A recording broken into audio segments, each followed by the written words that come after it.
we start, I just want to say shout out to the GOAT Zelda YouTuber himself, Zeltik. Make sure you guys go like and subscribe to his channel for everything Zelda oriented. I mean, I do my Zelda videos here and there, but I digress. Zeltik is the guy you guys gonna want to see. Hyrule Gamer, there's a bunch of them. You know what I mean? But shout out to the Zelda YouTube. That's why we're watching this right now. This Tears of the Kingdom hands-on video that we're reacting to from none other than, like I said, the GOAT, Zeltik. Liked already, videos already liked, already subscribed, bell on. You already see it. Other real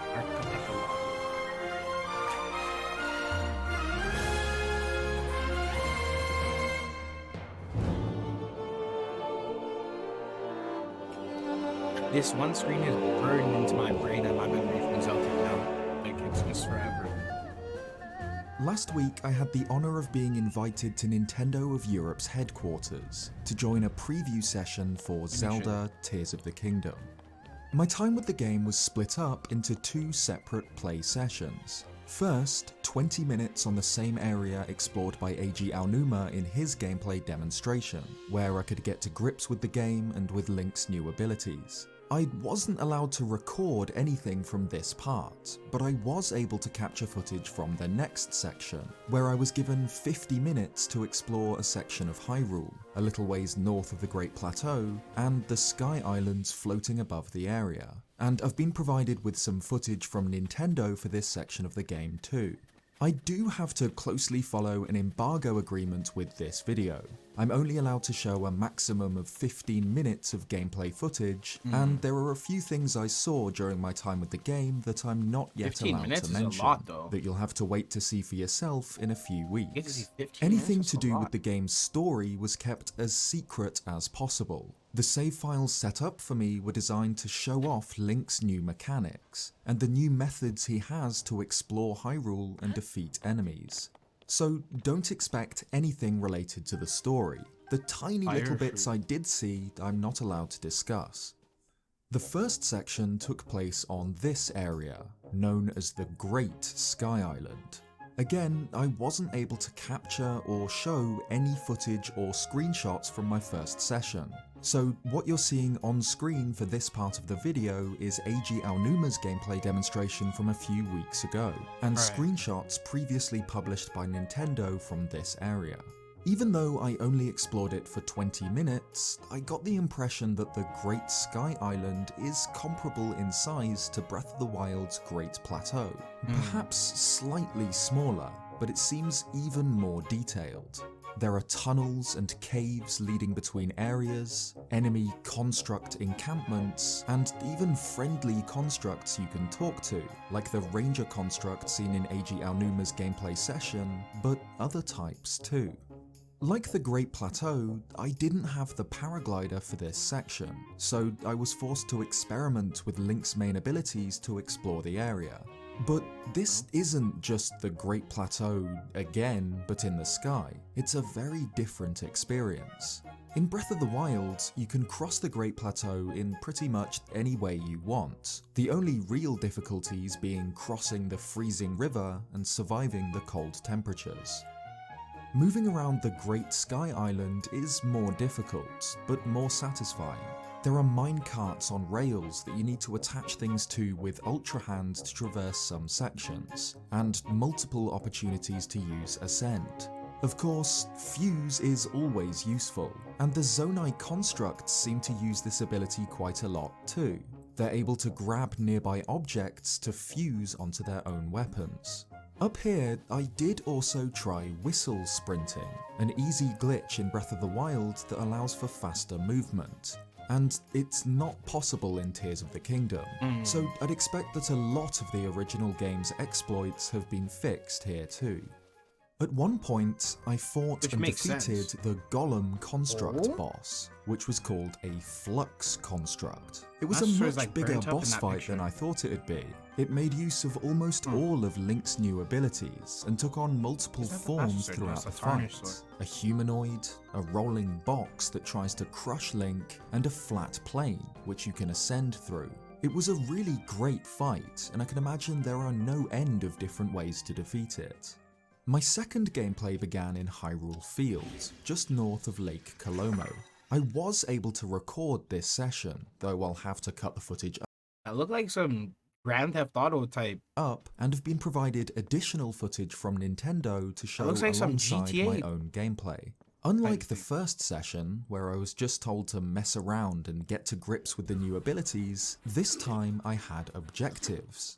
First was accessing this tower, one of the new Sheikah towers we've seen dotted across Hyrule in this game. This one isn't as friendly as you'd expect, however. It appears to have been overrun by monsters, who now guard it like it's their stronghold.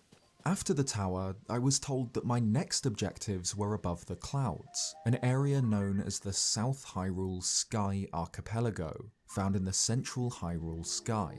I had to find my way first to the red map pin, then over to the green, which means covering a considerable distance of empty sky. To complete these objectives, I had to make use of the new abilities I'd practiced on the Great Sky Island, both for combat and exploration. In Tears of the Kingdom, Link's powers are accessed through a wheel. Like Sheikah runes, you can access whatever ability you have currently selected by just pressing L, but to swap between them, you need to hold L down for a second, opening this menu. That's like some By moving GTA. the right stick to select an ability, then letting go of L, Link switches to it. You'll notice that there's a new ability here you haven't seen yet. I did get to play around with this, but I'm not allowed to show you what it does or mention it by name. I can say that it isn't available from near the start of the game, like Ultra Hand, Recall, Ascend and Fuse. Instead, it's obtained later on, and it streamlines the Ultra Hand building process to make things more convenient, especially in sections of the game where you need to build a lot. So when he says that they like you get that later in the game, seeing as Link's in his like has tied back hair and everything now, we can assume that like he gets untattered and more put So together later let's in the break game. this gameplay up What? and talk about Link's new abilities. Ultra Hand is one of the most important of Link's new powers. It works a bit like a super-powered version of Magnesis. It can be used to manipulate the environment, but works on almost anything that isn't nailed down. You can grab and throw explosive barrels, control apparatus, and, of course, build vehicles. The Ultra Hand building system really is completely free. You can glue bits together in whatever way you want. You select objects with A, then can move them closer to or further away from Link with up and down on the D-pad, just like Magnesis.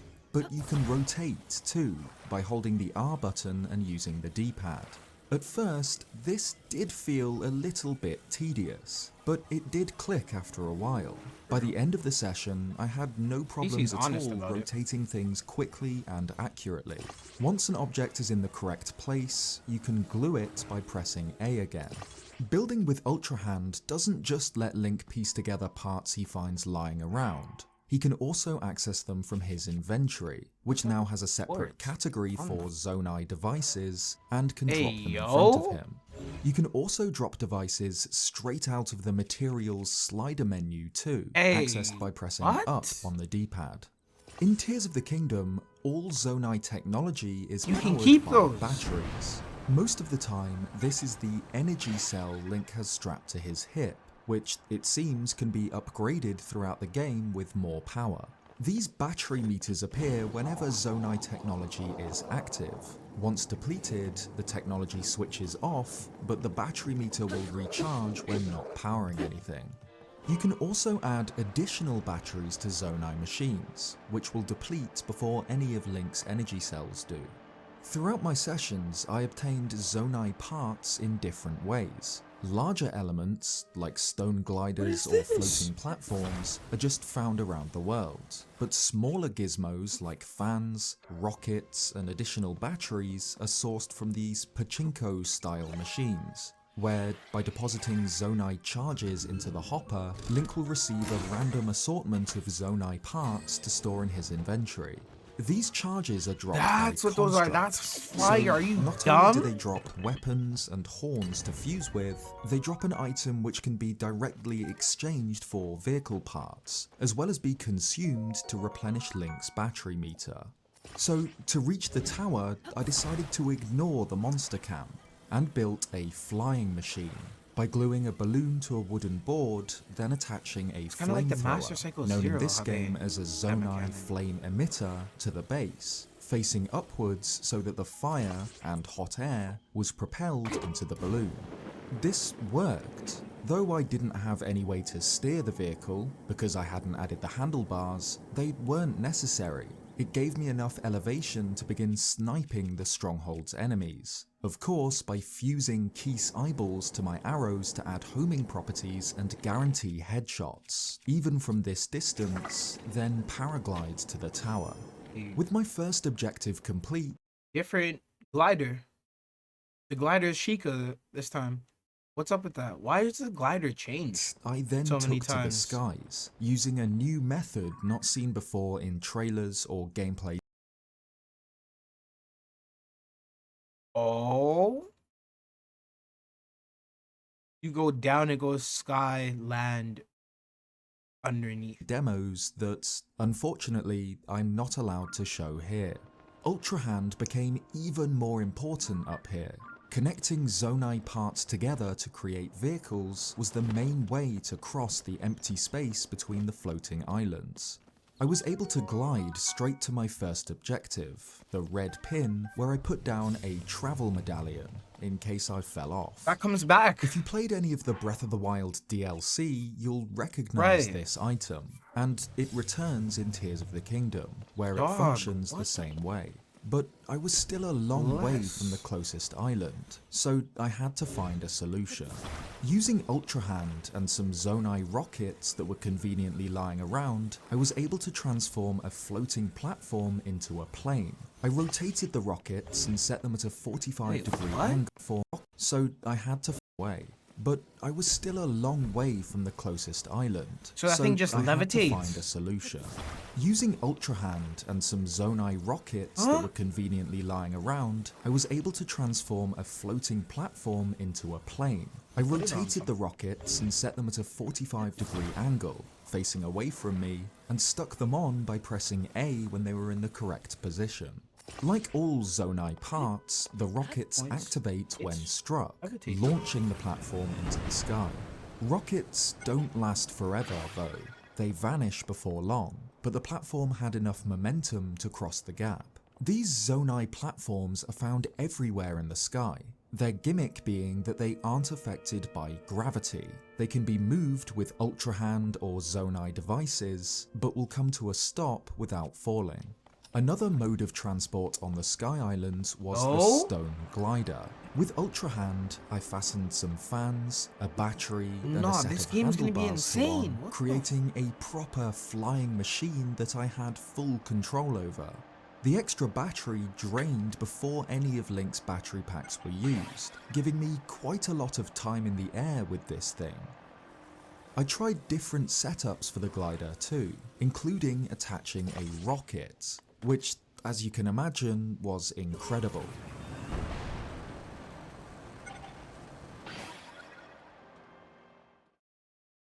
Hey, yo, what the Fuse completely changes the weapon system, which is one of the most common criticisms of Breath of the Wild. In that game, it often felt like avoiding monsters was the best move, since you'd end up breaking whatever weapons you had when fighting them.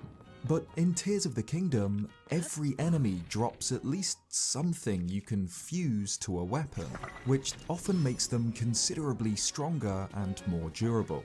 For example, defeating a blue moblin won't just reward you with some guts and a crude club, you'll always get a blue moblin horn, which adds a pretty sizable 13 damage to whatever you fuse it to.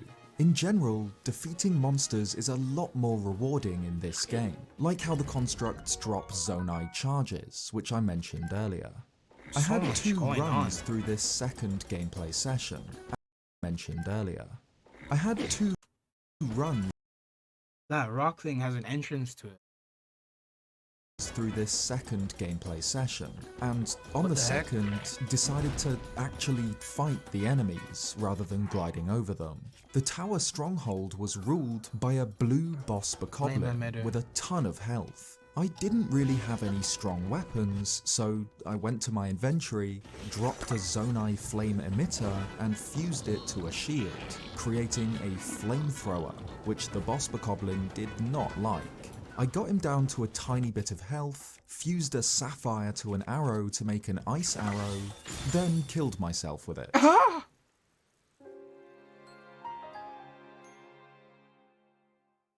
When I came back, I continued to fuse materials to make elemental arrows. It's worth noting that you do need to fuse something to your arrow every time. I don't think you can set it to fuse automatically to a material, or at least if you can, I couldn't see how.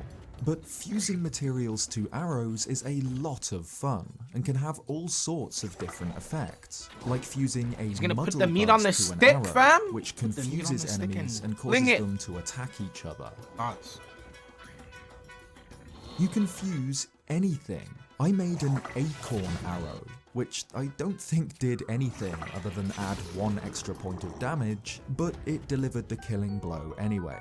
As you'd expect for a boss bokoblin, it dropped bigger, stronger versions of the materials dropped by its smaller kin, like boss bokoblin fangs and a blue boss bokoblin horn, which has a fuse attack power of 16. Ultra Hand is used to manipulate and traverse the environment, while Fuse seems to be used primarily for combat. You can attach literally any material you have to your arrows, for example, or glue almost anything in the surrounding environment to your weapons and shields. But it's also important outside of combat, like attaching a Zonai rocket to a weapon or shield, then using it to launch Link into the sky. Right.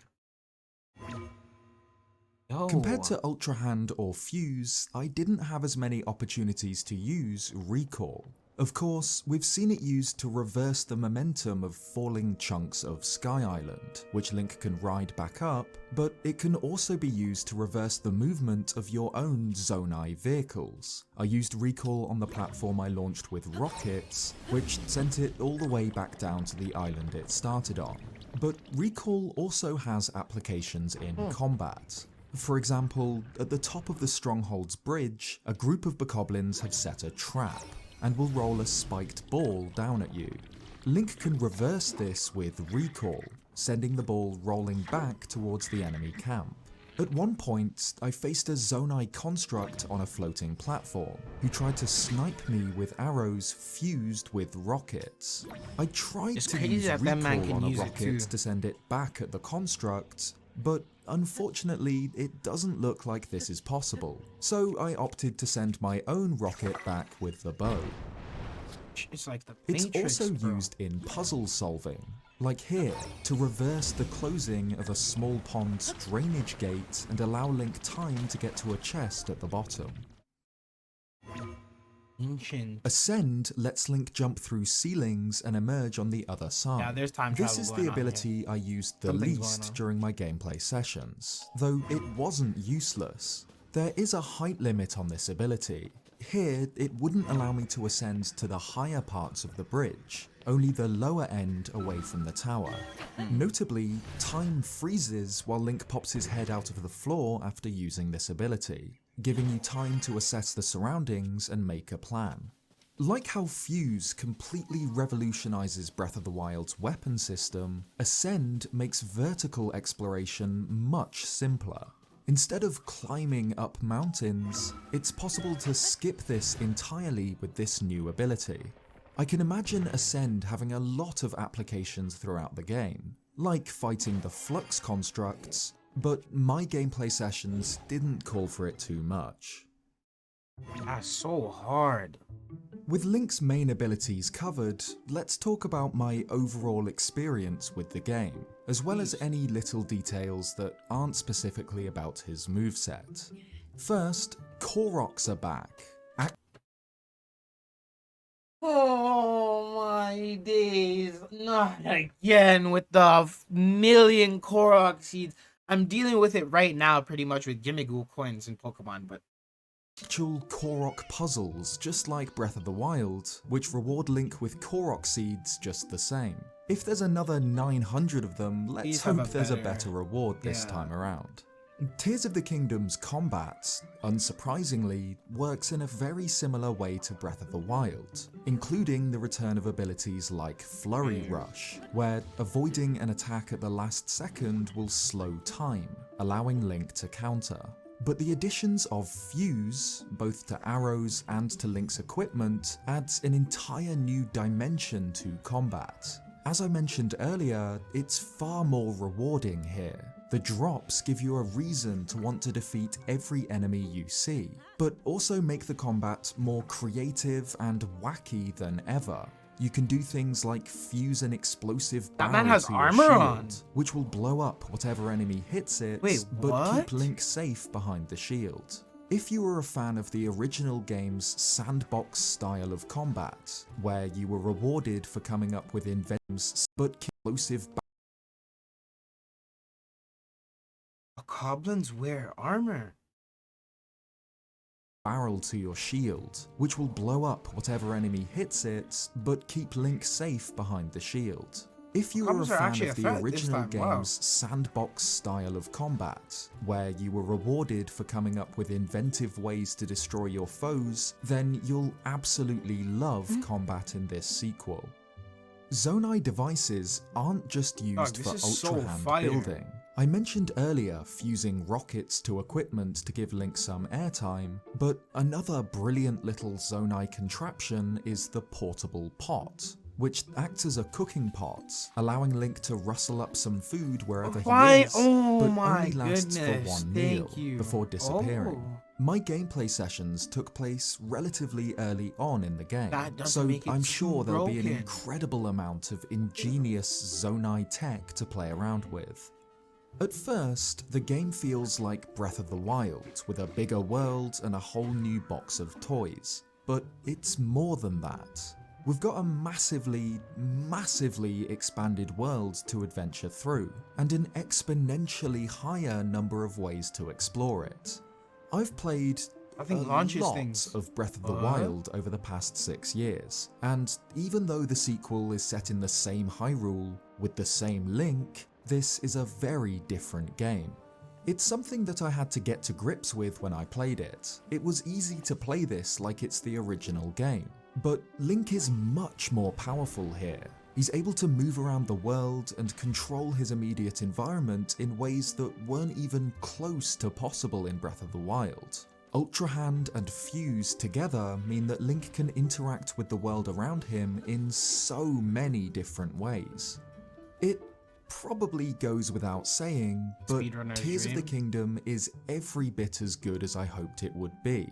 It manages to Oh, different- perfectly tread the line between being a sequel to one of the best. It manages Different weapon stats already on the weapon. to perfectly tread the line between being Huh. a sequel to one of the best games of recent times and being something completely fresh and unique on its own merit. Even in gameplay sessions where the story was obscured, Link's new abilities alone are enough to make this game feel like a truly unique experience. Something above just more Breath of the Wild. I only got a very limited look at what this game has to offer, but I'm more than confident enough to say that this game is worthy of the amount of hype and speculation surrounding it. I don't think any Zelda fan doubted it, but Nintendo have made something special once again. Thanks for watching this video, and of course a huge thank you to the teams at both Nintendo UK Shout out to and Zeltik, Nintendo man. of Europe for organising and inviting me to this event. There's only a little over 2 weeks now until Tears of the Kingdom releases. On May 12th, we'll all be exploring Hyrule's skies and uncovering its mysteries, and I can't wait. If you like this video, leave a like, or subscribe if you haven't already for more Tears of the Kingdom content. Cheers guys, Make sure and you I'll guys see go you next like time. and subscribe, comment on the video, all that for Zeltik. You know what I'm saying? Like, just go over there now and just do All right, guys, like, comment, subscribe over here after that. So peace. Thank you for watching and enjoying this with me.